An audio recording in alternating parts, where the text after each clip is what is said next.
is a friendship that'll never ever end.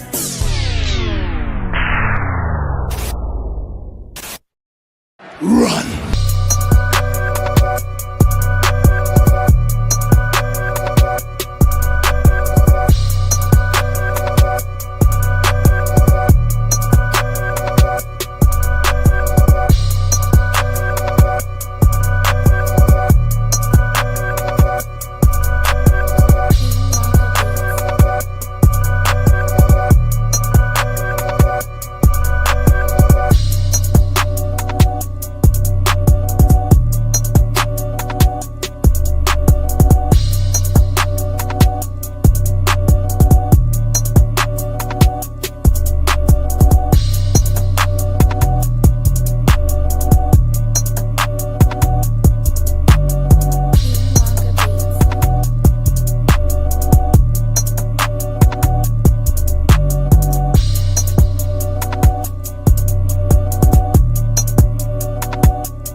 King Wonka Beats.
Run!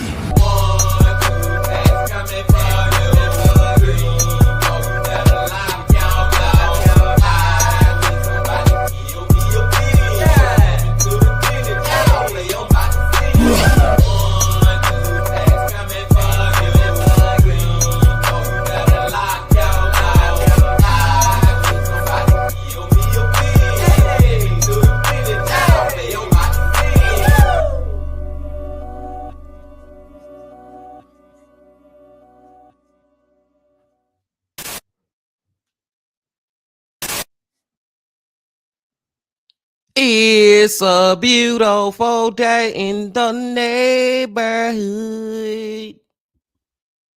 Reaction being the yo live stream number 7.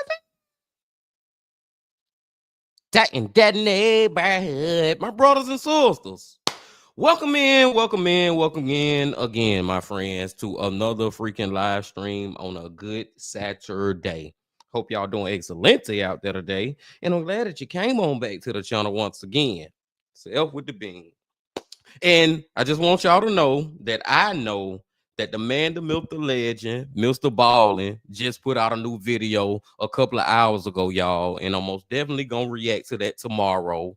And also, Nick freaking Crowley put out a new video yesterday on Friday, y'all. So expect my reaction to that on Tuesday. On Tuesday, I'm gonna react to that.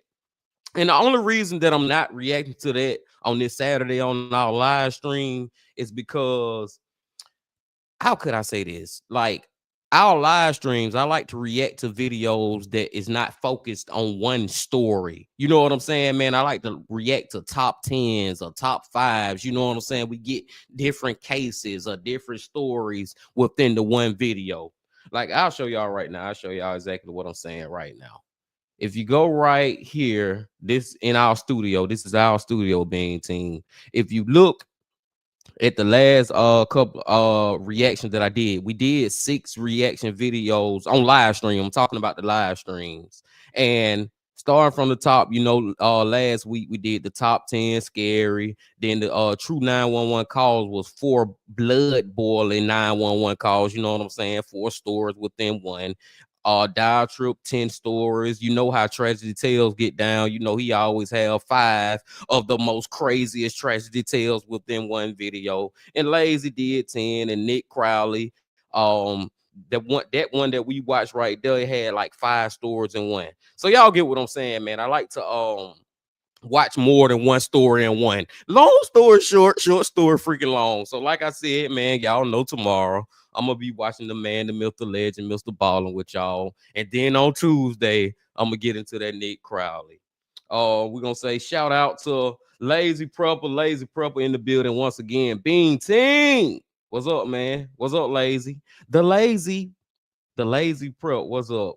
Love girl 788. We get it. I'm glad y'all get it. You know how I go on and on trying to explain stuff, man. But that's the only reason we not watching them. But today we gonna go back to a channel that I just freaking love, and I love when he do these type of videos. And that channel is Kyle from freaking Dial Trip being team. And the title of the video is She Cast Spells on Construction Workers Before Committing Brutal Murder. 10 strange and dark cases. Now, why the freak she casting spells before she commit murders? Is this some type of ritual, or is she some type of witch or something? I don't freaking know, BT. I don't know, man. But Kyle just, it feel like when I be watching these videos from Kyle, it's like if you're old enough to know what I'm saying, it's like, you know how newspapers, they still got newspapers, but back in the day, newspapers was really how we got our news. You know what I'm saying, man? And it feel like Kyle get these stories from the back pages of the newspaper. You know what I'm saying? It's not the headline, but you know how you look at the back of the newspaper, you be flipping through the back of it, and you see some crazy-ish. That's how I feel like Kyle be doing in these videos, y'all. And I'm pretty sure it's gonna be another one just like that. And we're about to get into it. But before we get into it, being team, y'all know what y'all got to do. Get whatever you might need. Get what you need, please. We are back to Kyle from Dial Trip. Y'all got what y'all need. Y'all ready to go. And let's go.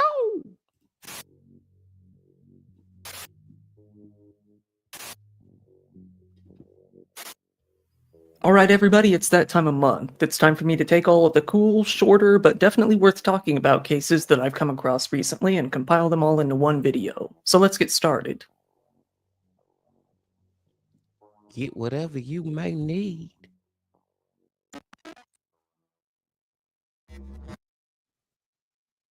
So here we have woman known for casting spells caught with cooked human body parts in her home. Whoa. One day, a man in Kentucky had been hired to work on a home out in Mount Olivet. Oddly enough, he arrived on scene and couldn't find the homeowner who was supposed to be there. What he did find, though, was a dismembered human body in the backyard. He thought that this very well might be the body of the person he was looking for and called the police. The police quickly made their way out to the home and saw what the worker had seen, a woman's body on top of a stained mattress in the yard. They then approached the home to find a second disgusting mattress that looked like it had been dragged to the back of the home, leaving streaks all the way. This was indeed the body of the homeowner, Trudy Fields. The police came to find that there was a woman that was still inside the house. However, she refused to speak to them or even acknowledge them, let alone open the door. So the cops backed up and secured a perimeter while backup arrived. Getting a search warrant was a pretty speedy task. They found a 32-year-old woman, Torilena Fields, alone in the house. This was the real name of an actress/influencer who went by the name of Naomi Navarre, who had over 154,000 followers on Instagram. She had appeared in the 2019 films The Desert Project and A Dance Story. However, it seems that she was in a motorcycle accident and suffered some sort of traumatic head injury. After that, she completely changed. It seems that she chose to return to her childhood home, where she came across the victim. They gave her multiple orders to leave, but she completely refused to comply. She had blood on her hands, face, and clothing. The cops moved into the kitchen to find a stainless steel pot containing human body parts cooking in the oven. They threw the cuffs on her and dragged her out of the home without much incident.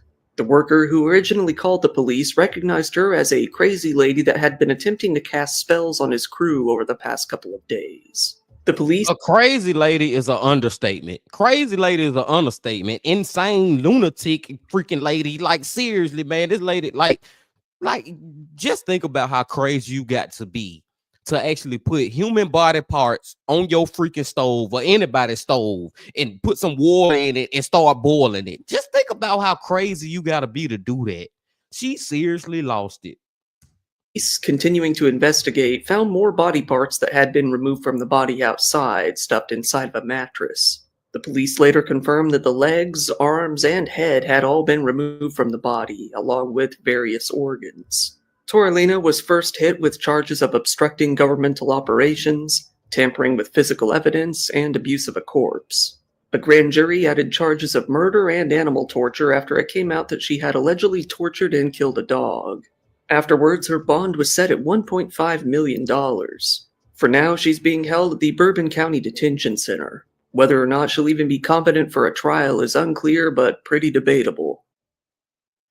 Man, I hope she get life in prison, but this seemed like one of those cases, y'all, where she may get off scot-free. She may go to one of those crazy houses, a mental institution or whatever. Then few years later, she'll be walking scot-free, man. How many times have we seen that being seen? Freaking crazy, man. We starting off hot. And also, if you ain't hit that like button yet while you're here, hit the freaking like button. Whether you're watching it now or you're watching it later, hit the like button. And if you ain't subscribed yet, do all that. Let's go. Now we have man poisoned wife's Coca-Cola so he could marry her daughter. Whoa. In Indianapolis lived a seemingly pretty normal husband and wife. However, the wife did start having some issues back in 2021. A whole lot of her personal items had been gone missing, little by little over time, so she took to the police to help find out what was going on. Not only that, but there were several occasions where she felt like she might be drugged as well, also going to the police with those concerns. However, for quite a while, not much was really done about it. Things got so bad that the wife ended up in the hospital over 6 times, each time having a bad case of headaches, drowsiness, and diarrhea, along with many other symptoms. At the hospital, she tested positive for MDMA, cocaine, and benzodiazepines. This was immediately strange as she knew she had never taken any of those drugs, but it's safe to say that the hospital staff didn't really believe her all too much. However, things got even more strange when her husband, 71-year-old Alfred W. Ruff, began to feel guilty and, upon being questioned, decided to confess to her that he had been the one poisoning her all this time. He said that he was doing so in order to sleep with her daughter and her daughter's friend. The police were called and came to find that, indeed, he had been poisoning her. They found a pill bottle full of suspicious white powder and a can of Coke with such residue around the edges. The wife was taken to the hospital again, while Alfred was taken down to the police station. He immediately confessed to the crime. He said that he was having sex with his wife's daughter and she had given him the powder. When he gave it to his wife, she would fall asleep for around 13 hours at a time. He had hoped that it would eventually kill her. Each time his wife crashed, the daughter and her friend would come over to give Alfred a happy time. The friend would routinely steal the wife's belongings before leaving. Apparently, the daughter urged Alfred to get rid of her mom so that she could get the life insurance and blow it all. The police said, Ruff stated that he knew the substance would eventually kill his wife, and that it was their ultimate goal to kill her. Alfred ended up going to trial where he pled guilty to aggravated battery posing a risk of death, which is a level 3 felony. He was sentenced to 4 years in prison and 5 months of probation. For a while, the police continued to investigate both the daughter and her friend, but ever since then, no more arrests have been made. It appears that he had poisoned his wife's drink around 12 times. It seems that Alfred is going to take the bulk of the punishment. It's unclear how strained the mother-daughter relationship is at this point, but it can't be doing all that well. Boy, that one just effed up on a lot of different layers, man. Like in a lot of different ways that it's effed up. Number one, dude, why in the freak would you want to be poisoning your wife? But we know why you want to be poisoning her, because you freaking fucking her.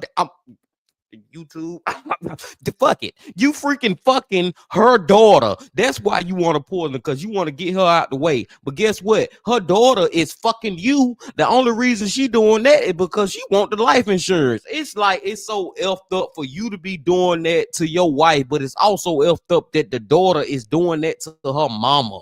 Like, what the freak? I'm glad that he was as upfront as he was. You know what I'm saying? He didn't pull no punches. He was telling the truth. He just came out with it. Yes, this was the plan. I was poisoning her. Yada, yada, yada. I'm glad he did that. But at the same time, I do feel like he didn't get enough time, man. I would have gave him 25 to life for attempted murder. Let's go. This one is titled, Kentucky Judge Randomly Shot in His Chambers by the Sheriff. Back in Kentucky once more, we have a strange case involving a judge, Judge Kevin Mullins. Kevin had been an attorney for over 9 years before finally being appointed by the governor in 2009. He mainly focused on drug-related offenses, giving him access to quite a number of druggies over the years. It seemed that he did this in a good way, though, getting recognition for trying to treat addicts rather than simply lock them up. He started a program that allowed addicts to get inpatient treatment as a condition of release. An associate of Kevin was the local sheriff, Sheriff Mickey Steins. He had been elected the sheriff of Letcher County in 2018 and once again in 2022. Both he and Kevin knew each other very well, even going out to eat lunch together on many occasions.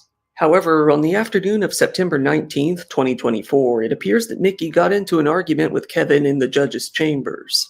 It isn't quite known what they fought about. However, on camera it was seen that Mickey first called his daughter, then again called her from Kevin's phone. It has been said that there was no reason to believe that Kevin had any previous contact with his daughter, though. For whatever reason, Mickey pulled out his gun and aimed it at his old friend.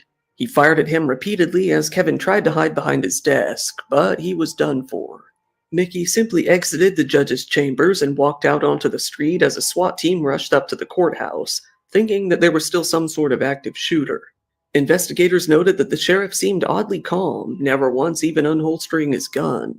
The medical... It's just so crazy that this is a sheriff literally shooting a judge. You know what I'm saying? Like, this is one of the ones of the top of the pyramid, you know what I'm saying, that's supposed to be upholding the law, protecting and serving, killing a damn judge in cold-blooded murder, and then walking out smiling like he is now, like nothing happened. That is just crazy. The team arrived and found Kevin Mullins lying on the ground with multiple gunshot wounds. They attempted to revive him several times, but it just couldn't be done. He was pronounced dead on the scene by the coroner's office. It wasn't too long before the investigators were able to get the security camera footage and find that Mickey Steins had clearly shot the victim in plain view. They took him into custody without incident immediately after. While they were taking him away, Mickey said something that still has the investigators confused to this day. "They're trying to kidnap my wife and kid." When they asked him to elaborate, he didn't. Mickey then went on to retire from his job as sheriff, claiming that he is not guilty in the murder. However, he is facing a charge of first-degree murder that he isn't likely to get out of. While the police aren't really too sure what the two were fighting about, they do have a bit of a hint. Just 3 days before the shooting, Mickey had given a deposition in relation to a crime that had occurred previously. One of the sheriff's deputies had coerced a drug-addicted woman into sleeping with him in order to remove her ankle monitor. The woman said that it wasn't so much of a choice as it was an order, with the assault taking place right in those very same judge's chambers. That deputy has pled guilty to the crime, while Mickey has claimed zero knowledge of the entire incident. Mickey took over 10 breaks during the deposition, seeming extremely frazzled. When he was asked if he gave the deputy permission to use the tools related to ankle monitors, he told them, "I don't recall. I'm having an episode. Sorry." While it's unclear if this is related to the shooting, it's really the only lead they have at the moment. Man, what I get from that is not only is he corrupt, the whole probably damn or most of the department or some of the departments corrupt. He not the only one corrupt in that department, man. You got freaking officers or sheriffs or deputies out here sleeping with women or taking advantage of they punani so they can freaking so the women could feel like they can get free, or you know what I'm saying, get less charges or whatever, so she can get the ankle bracelet off her. But in order for that to happen, you gotta have sex with me. It's all corrupt up in that department, man. But that man right there, he need to face all the consequences in the freaking world. Shout out to CGT 2816 High Beam team. What's up, man? We are here on another Saturday, and we are on Dial Trip. So far, so crazy. So far, so crazy. Let's go. This one's a doozy. Chinese man poisons neighbors after they tease him for being single at 39. What? On September 11th in Tianjin City in China, a local resident called the police after they started having a pretty catastrophic nosebleed after eating some snacks. When the police came out and started to investigate, they found that the snack had been laced with a whole lot of rat poison. It wasn't all too long before they started getting very similar reports from other people living in the nearby area. Once the police found where the snacks had been being picked up, everything led back to a man named Wang. It seems that Wang had been buying rat poison from a local store, putting it into a syringe, and then injecting it into all sorts of food at the supermarket near his home where he worked. He had done That is just crazy, y'all. Just think about what Dial Trip said. And it kind of scare you too. It kind of make you freaking paranoid. Just think about it. This dude was going around just shooting up produce, like the carrots right there. You name it, fruits and vegetables or whatever, with the rat poison. Rat freaking poison. It make you not even want to buy no goddamn groceries. It make you want to grow all your shit in your backyard. What the hell? this multiple times, seemingly. Once the police began to interrogate him, Wang fully admitted to doing what he did. He said that it was done as payback because the local people in his area would often poke fun at him for still being unmarried at the age of 39. The local Public Security Bureau announced that Wang had been formally arrested on multiple allegations of poisoning. All of the contaminated food was sealed away and recalled. All of the people who were poisoned were fine, only suffering from the nosebleeds and nausea previously. Time will tell whether or not Wang is going to be put away for a long time, but given that this is the CCP, we may never know. I feel like he do need to be put away for a long time, man. He basically was poisoning people. Like, man, you gotta face some time for that. And I'm talking about years, y'all. Freaking years. But the comment is pinned at the top of the section, y'all. If you want to join the stream, it's right there, man. You can join the stream. And like I said, please hit that like button, whether you're watching it now or you watch it freaking later. So far, so crazy. Again, being team on this freaking Dial Trip. Let's go. And now we've got Panera Bread worker bashes customer with bread pan after he assaults patrons. A local Panera Bread in the city of Glendale, a town about 5 miles out of Denver, was thrown into complete chaos as a crazy man entered into the establishment. He entered into the restaurant before loudly screeching, screaming, and pushing items off of the restaurant's counter, demanding that the workers there return his phone. The workers hadn't found any sort of phone, though, leaving them very confused. They simply calmly told him, "We don't have your phone." Customers in line also tried to get this man to leave, but it only made him that much angrier. The man, Isaac Ross, only started to screech more, this time shouting racial slurs as well. The customers then screamed, "No one has your phone," as he continued to scramble around the store. Isaac then moved back to the counter, picked up some items still left there, and started throwing them at the staff. One of the customers came up behind Isaac and tried to push him away from the counter, but that was a bad idea as Isaac lashed out and knocked him to the ground. He then attempted to pummel the man on the ground, landing about one good slap before another customer tackled him to the ground and wrestled him to the floor. He tried to hold Isaac down until something could be done. Then, a Panera Bread employee came out from the back room with a large bread pan and began to beat Isaac over the head with it while the customer held him restrained. Once it was clear that people were calling the police, Isaac broke free and fled from the restaurant. However, it seems They got the beating Isaac ass in that motherfucker. They started beating his ass, being team. that he once again returned to Panera Bread and had the same sort of violent temper tantrum all over again. During the second attack, Isaac actually attacked someone that the police described as an at-risk male victim who needed to go to the hospital to be treated for minor injuries. The problem is, nobody can find this guy now, as of the making of this video. The police are looking for anyone with any information about Isaac's whereabouts to come forward. They have said that Isaac also tends to go by Kendall Ross as well. Hopefully they'll end up wrangling him. Hopefully. This one is, Heroic Monkeys Stop Man from Assaulting 6-year-old Girl. So, out in a town near New Delhi in India, a man was seen talking to a 6-year-old girl on CCTV footage. He then took the girl by the arm and proceeded to drag her away into an abandoned house. This is where he removed her clothes and began to put his hands on her. That is, until he was interrupted. As it seems, a large group of monkeys had seen the man kidnapping the girl, and when they saw him assaulting her, they decided to save her. The whole pack of monkeys pounced the man at once, beating him and scratching him until he was so scared that he fled the scene, leaving the girl completely uninjured in the end. W freaking monkeys. I don't know if I doubt they knew what they was doing, but I'm glad they did it. You know what I'm saying, man? I doubt they was like, oh no, it's a little girl being attacked by a grown man, being about to be essayed by a grown man. I don't think they was thinking like that, but just the fact maybe they had something within their instincts or whatever, that something is wrong in this situation. So they just attacked his ass. W freaking monkeys. The girl ran home to her family and told them the story of the heroic monkeys who had saved her from the kidnapper. Her parents then contacted the police, telling them what had happened. The father later said, "My daughter was playing outside when the accused took her away. The man could be seen in nearby CCTV footage, walking on a narrow lane with my daughter. He is yet to be identified, though. He also threatened my child that he would kill me. My daughter would have been dead by now if the monkeys had not intervened." The local police are still investigating, saying that the suspect has neither been caught or even identified. This is after a good number of high-profile rape cases in the country had taken place within only a few weeks just recently. The perpetrator in this case has been charged under what is called the POSCO Act, but he still hasn't been identified. If he is found, though, he's got a pre-prepared list of charges against him. The monkeys have gone back on patrol.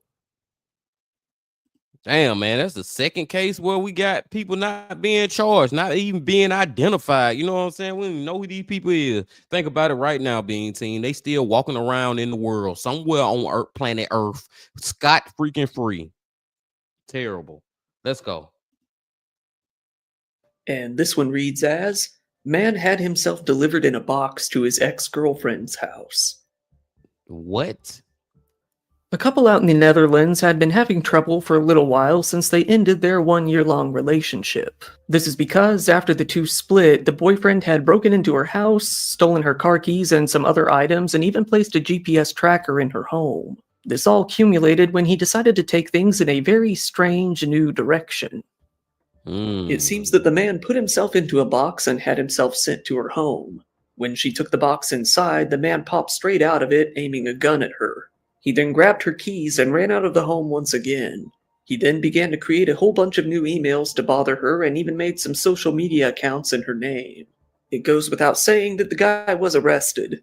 He told the police that his personal delivery was, in his own words, the only way he could get in and get his stuff back.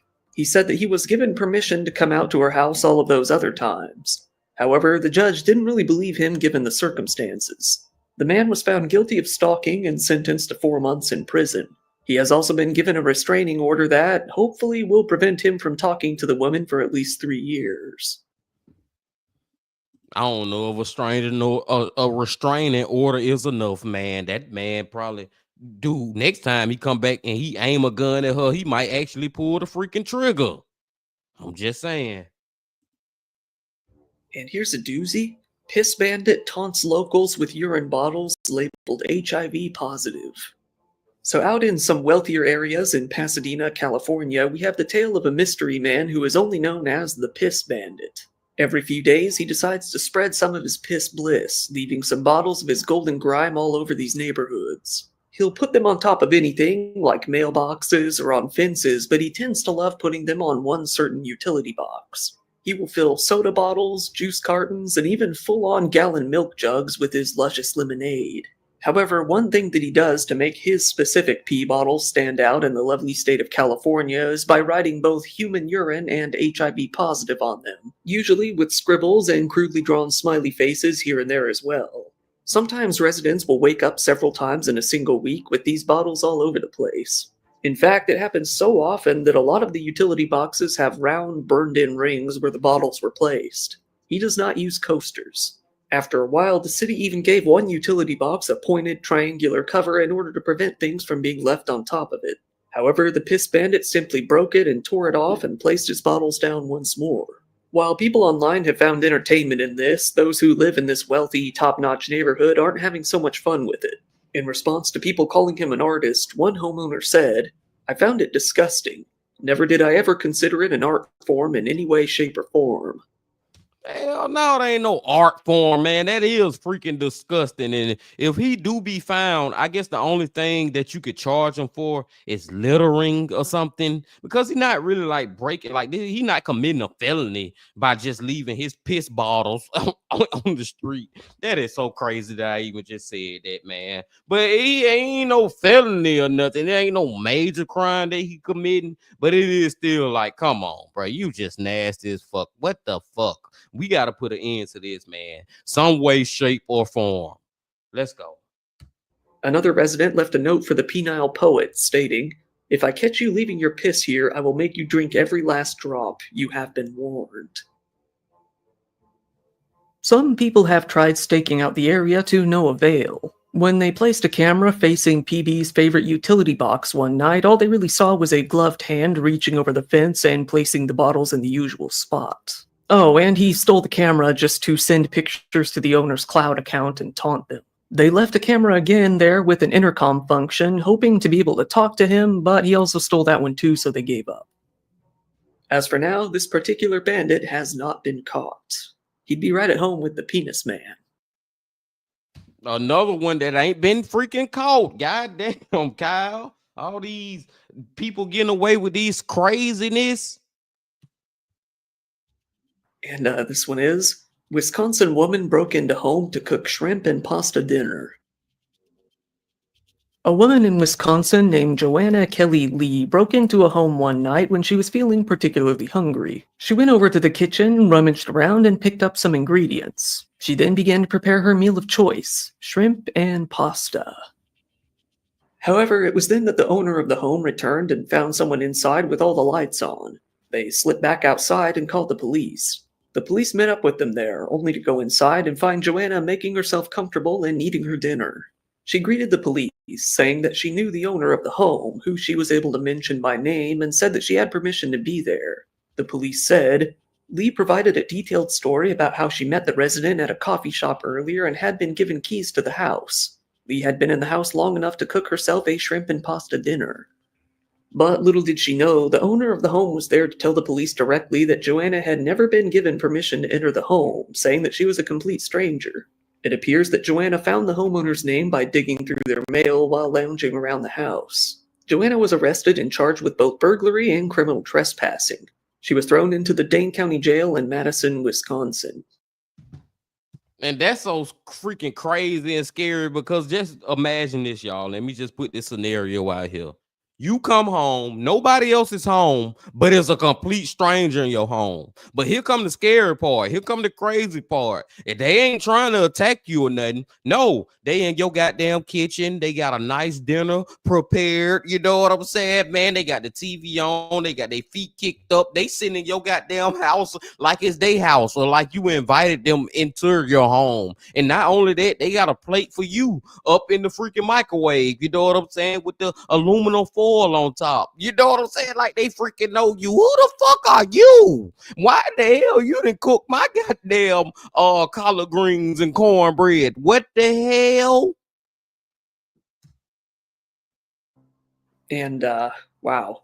Man fatally injured himself trying to separate frozen burgers.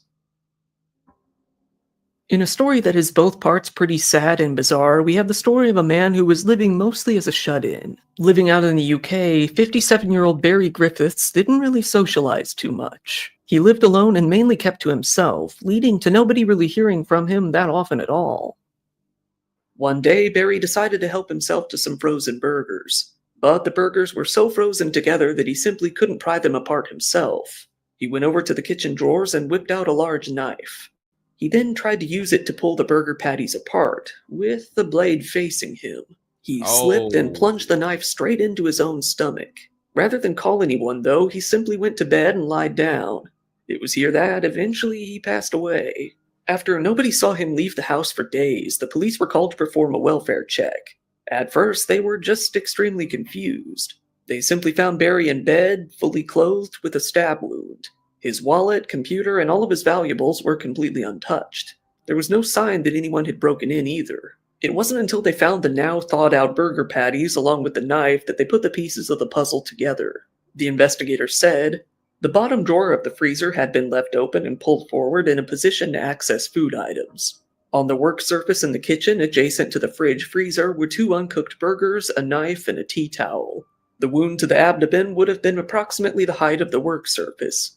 My hypothesis at that stage was that Mr. Griffiths was attempting to separate frozen burgers using a knife."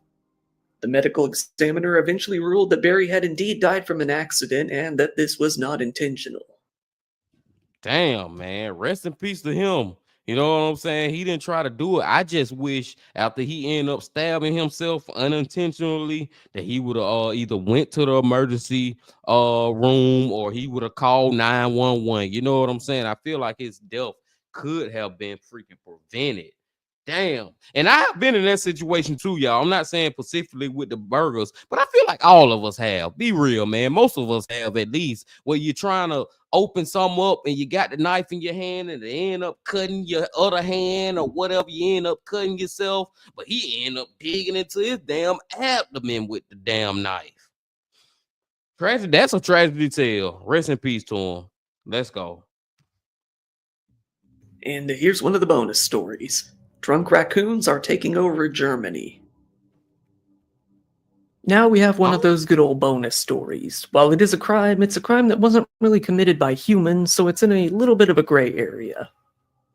While raccoons aren't a native species to Germany, they found their way into the country and multiplied endlessly over the past 100 years.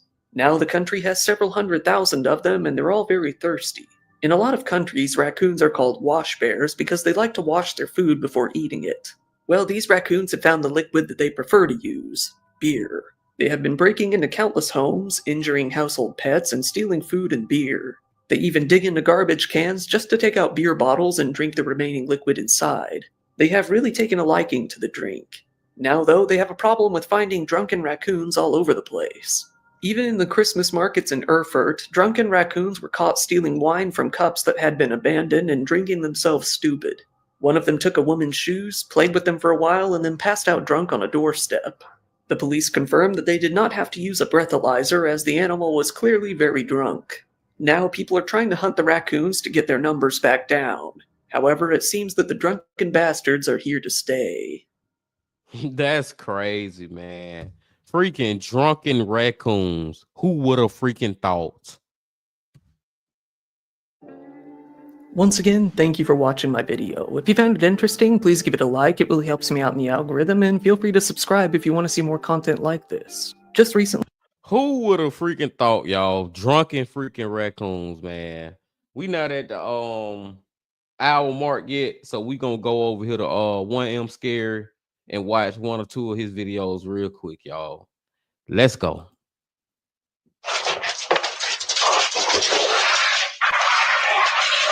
Oh. Let's take that back. Let's go.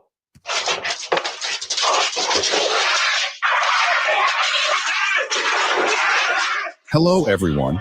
How are you today? I hope you and your loved ones are safe and sound, keeping clear of all the dangers out there. Now, let's dive in and experience some of the most terrifying moments ever captured on camera.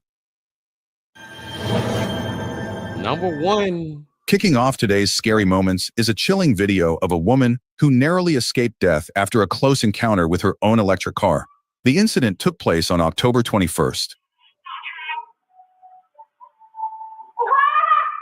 Time out. Why did she get out the car and it was still moving backwards? Do she have it in park?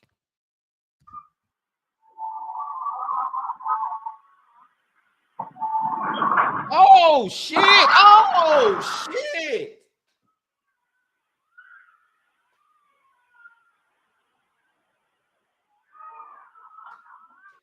In the clip, we see the woman park her electric car outside the garage and step out to open the door, leaving the key in the ignition.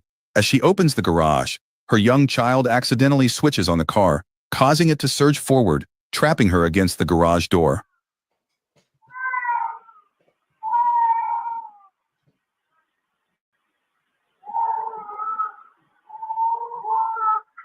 Thankfully, the garage's rolling door managed to stop the car just in time. Moments later, the woman crawls out from under the door, rushing to comfort her crying child. Luckily, this brave mother escaped with only minor injuries and is now in stable condition. Man, I'm glad it was only minor injuries because it looked like it was gonna be major injuries, man. That freaking car came and rolled over her. Look, you know the car had to have a lot of impact. Look how it just destroyed the garage door. And I'm glad that we got the explanation that it was her child who did that, because I'm thinking it's a freaking ghost. I'm thinking this is a ghost car or something, just thinking on its own or possessed by a freaking the ghost or something. But nah, that wasn't the case. But I'm glad she good though. Let's go.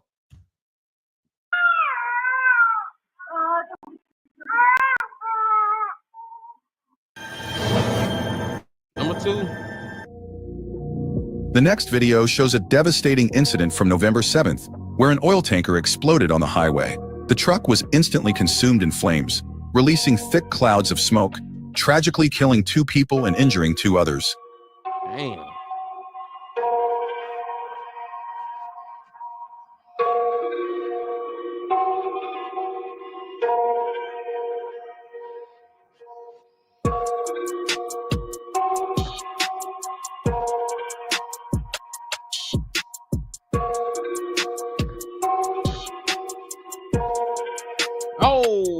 According to reports, the tanker erupted into a massive fire that spread to 2 nearby vehicles, with surveillance cameras capturing the entire scene. Emergency response. No. Hold on, Bean Team. Time out. Gotta take it back. I did not expect for that shit to blow up like that. But pay attention, man. It's gonna be somebody who end up on this side that's gonna fall. But before they fall, you can literally see their body get set on fire by that explosion. Let's watch it again.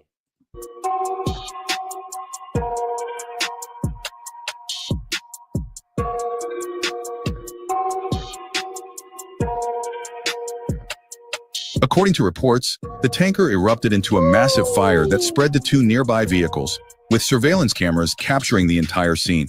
Emergency responders quickly arrived, taking the 2 injured to the hospital for treatment, while authorities shut down both sides of the highway to bring the blaze under control. The cause of this horrific explosion remains under investigation, but the aftermath is truly heartbreaking and terrifying. Number 3. Driving on a mud. And before we get to number 3, y'all, let me pull up Vendetta Odin. Hey, Stack, been catching up on some Nick Crowley and Lazy Reacts I missed. I think Nick posted a new video yesterday as well. Yes, and I will be having my reaction up to that on Tuesday. On freaking Tuesday, I will be back to Nick freaking Crowley to check that one out. Shout out to you. Thank you for being on the Bean team. Let's go. Muddy, slippery road is always risky. Just when you think everything's under control, it can take a sudden turn. Let's check out this footage captured by a fellow driver. Oh, watch out, watch out. Watch out! Nossa senhora. Nossa senhora. What the? Putz, Jesus. Não. Oh, meu Deus. In this scene, it seems the SUV driver might have been a bit too confident in his skills. He came dangerously close to causing a disaster for a nearby couple. Miraculously, he survived after his vehicle plunged into the abyss. Glad he freaking survived and glad he didn't hit them other people. And shout out to my boy, I don't understand 92. Hey, Mr. Bean, what up, bro? We here, man. We here watching some more craziness. Let's go to number 4. In the next video, we see a crane attempting to rescue a truck that had plunged into a ravine. But as it tries to pull the truck up, miscalculations with the weight and force make the situation even more dangerous as the crane begins to tip precariously. Onlookers watch in shock and concern, fearing the worst for the crane operator and the heavy machinery. Let's see how this tense scene unfolds.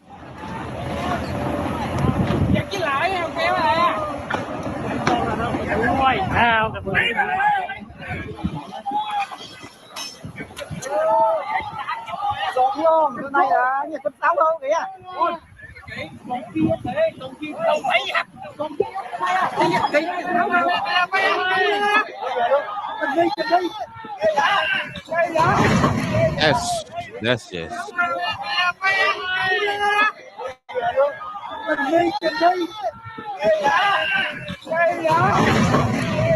That's just so crazy because I feel like whoever that was in the crane, you should have been got out. This thing, you know, this thing go eventually topple over. You know it ain't no saving it, man. It ain't no hope. Get your ass out before this thing topple over. And they still was sitting right there in the damn seat. That's crazy.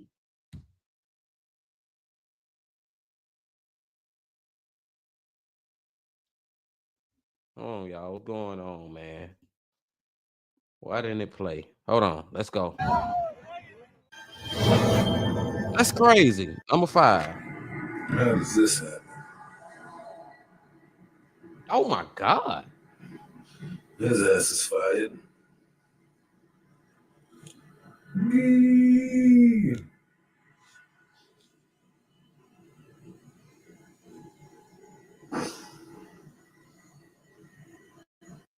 I'm honestly baffled by what happened with that truck. It looks like it might have gotten tangled in a power line, but seeing it lifted into the air like that is seriously puzzling. What do you think caused this strange scene? If you have any insights or theories, I'd love to hear them. Share your thoughts with me and everyone else in the comments below. I really don't even have no theory for that one. I can't explain how in the hell the tail end of that freaking truck catapulted all the way in the freaking air till it ended up on the roof of what it looked like was a church or something. I don't know, man. Your guess is good as mine on that one. I don't know. In the next video, we're about to see a reckless move by this man that almost led to a major disaster right in his own yard.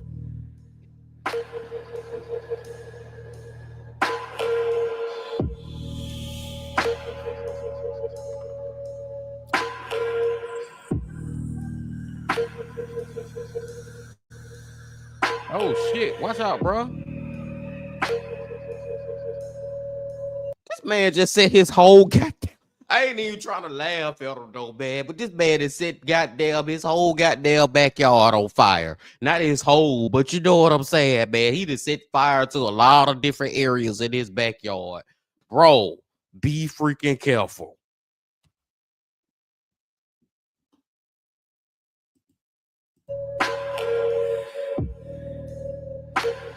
It's pure luck that his tossed-in spark of fire that could have spread to the two cars parked nearby.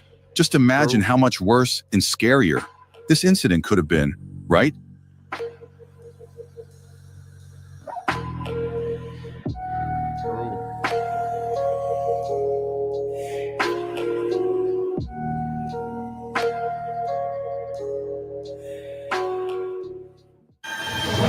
Yeah, that one could have been a lot worse, but it was just funny just seeing how he just spread it flames in his freaking backyard. Like, bro, I ain't saying it's funny like that. Y'all get what I'm saying, man. Ain't nothing happened to him or nobody else, but it was just crazy. Like, dude, what the fuck are you doing, bro? Be careful out here. What Cat Williams said on Friday after next. Don't be sorry. Be freaking careful. Tire explosions in my videos are always intense and terrifying, and this short clip is no different. It's sure to send chills down your spine when you see what happens. Let's take a look.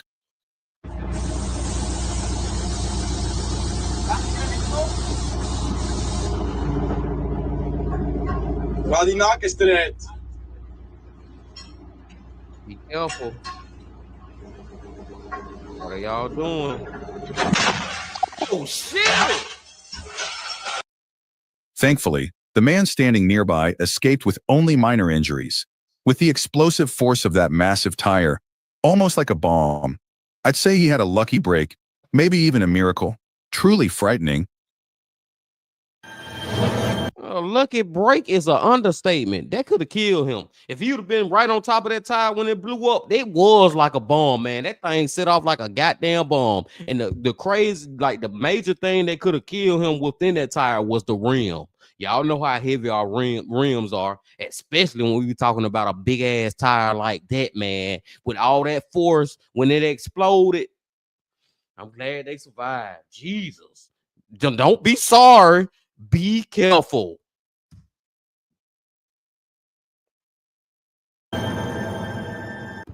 This dashcam footage captures a truly heart-stopping moment on a street in Mudgee, central New South Wales, Australia. Proof that you never know when something scary might strike.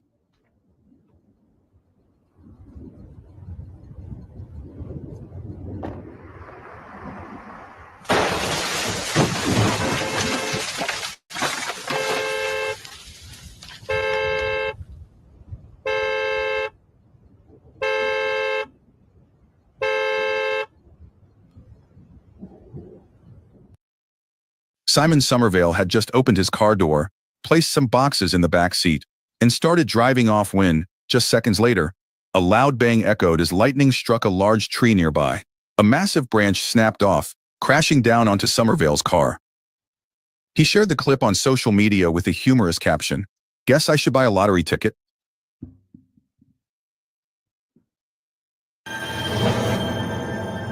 Like, boy, he got out of there in the nick of time, didn't it, Bean Team? In the nick of freaking time.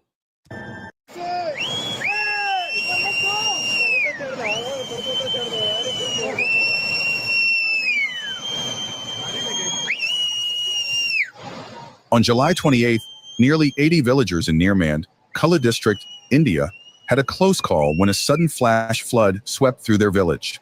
5 houses were completely destroyed, while 9 others suffered partial damage.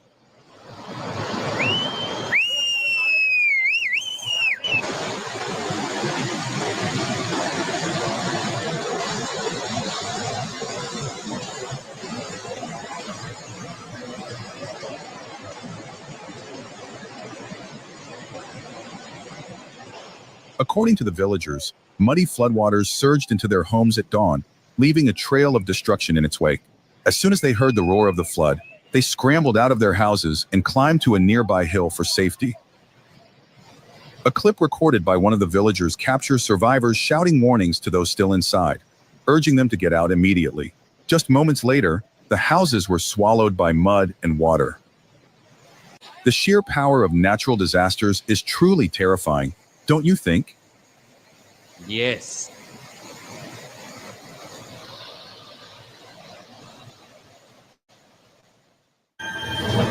Them mudslides can be freaking crazy, man, and they look way more dangerous from the outside looking in. But if you was to be in that water with that mud and stuff, you ain't gonna survive. You're not gonna survive. That mud and water and slide, it gonna slide your ass to the death of you. Seriously. Let's go. A young motorcyclist had a close brush with disaster when he nearly flew off an overpass after crashing into the guardrail on a sharp turn. This heart-pounding scene was captured on September 30th on an overpass in the city.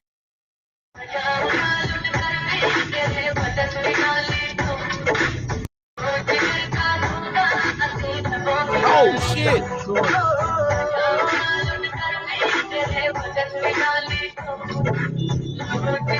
Man, I'm glad his ass didn't fucking fall off the damn overpass. I thought he was finna flip over that barrier, y'all. When I first seen it, I thought he was gonna flip over. Driving all fast and ish. All the other people driving all calmly, but now you want to show out and be the daredevil. Damn daredevil about to lose his life. You keep playing.